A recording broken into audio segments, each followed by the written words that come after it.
중국이 추진하는 1대1로 사업을 타고 이 범죄 네트워크가 전 세계로 뻗어나가고 있다는 의혹까지 제기하고 있습니다.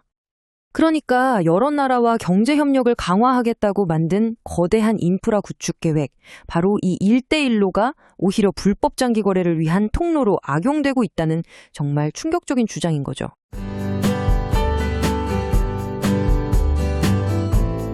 요즘 부모님들 사이에서 아이를 학교에 보내는 것조차 무섭다는 이야기가 나오고 있습니다.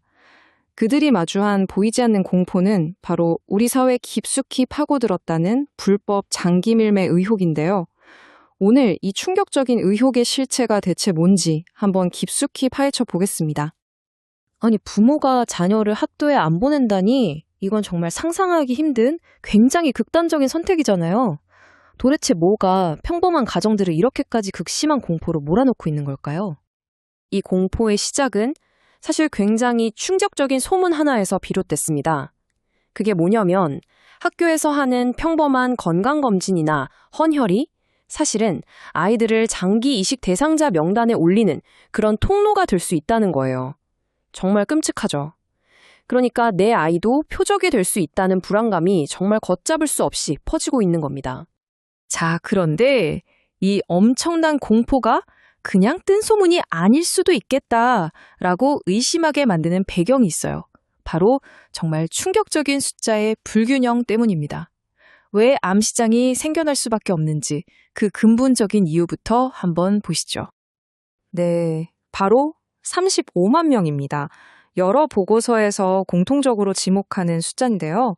이게 바로 중국에서 새로운 장기를 애타게 기다리고 있는 공식 대기자 수라고 합니다. 무려 35만 명이 절박하게 기다리고 있다는 거죠. 근데 문제는요, 이 35만 명의 대기자에게 돌아가는 합법적인 기증장기, 이게 1년에 3만 개도 채 안 된다는 겁니다. 그냥 단순하게 계산해봐도 12명이 넘는 사람이 장기 딱 하나를 두고 기다리는 정말 말도 안 되는 절망적인 상황인 거죠. 자, 이 그래프를 보시면 그 격차가 한눈에 들어오죠. 정말 압도적입니다. 바로 이 지점이 모든 의혹의 출발점이에요. 관련 소식통들은 이 어마어마한 불균형이 결국 범죄 조직들이 파고들 틈을 만들어줄 수밖에 없었다고 주장하고 있습니다. 그럼 대체 이 엄청난 수요와 공급의 차이는 어떻게 메워지고 있는 걸까요? 네, 여러 보고서들은 아주 정교하고 또 잔혹하기 짝이 없는 암시장이 존재한다고 지목하고 있습니다. 이게 얼마나 빠르게 커지고 있냐면요. 한 내부 보고서에 따르면 불법 장기 거래 관련 범죄가 세상에 단 6개월 만에 작년보다 31.2%나 급증했다고 합니다. 정말 폭발적인 속도죠. 가격을 한번 보세요. 신장 하나가 우리 돈으로 2억 원이 넘고요. 간은 4억 원에 훌쩍 넘습니다.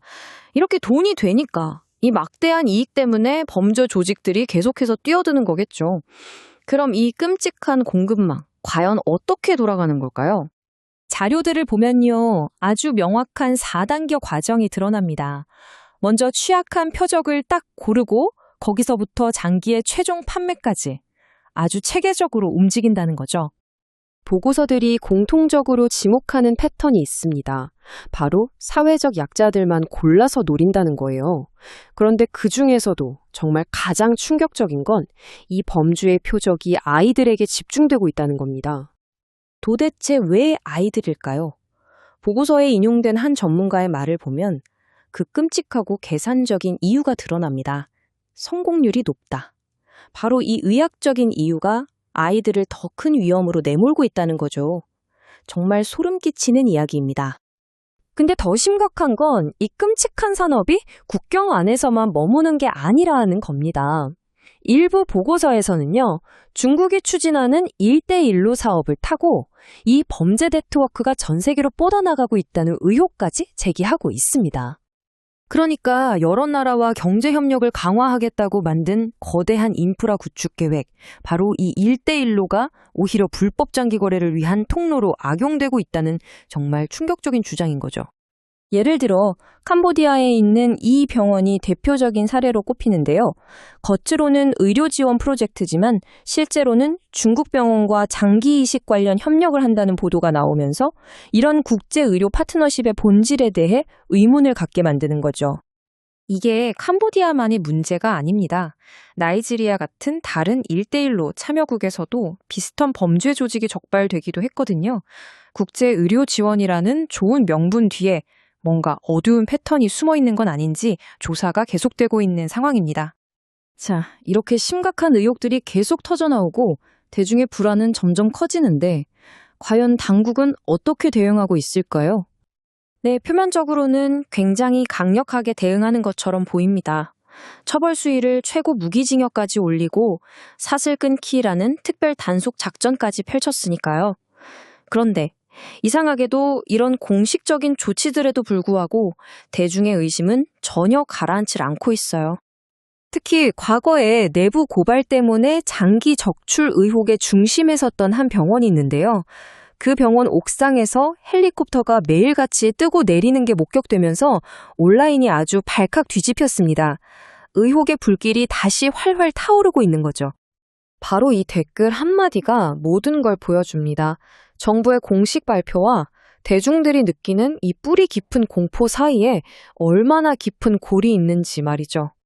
결국 핵심은 이겁니다. 생명을 살리는 정말 고귀한 의료 기술이 오히려 범죄와 공포의 그림자에 완전히 가려져 버렸다는 것. 그리고 정부가 아무리 강력하게 단속한다고 해도 대중의 불신은 계속된다는 것. 이 해결되지 않는 긴장감, 이게 바로 문제의 본질이죠. 생명을 구해야 할 시스템이 오히려 사람들에게 공포를 주고 있다면 과연 어떻게 해야 이 신뢰를 다시 회복할 수 있을까요? 이 보고서들은 우리 사회 전체에 아주 무거운 질문을 던지고 있습니다. 오늘 내용은 여기까지입니다. 시청해주셔서 감사합니다.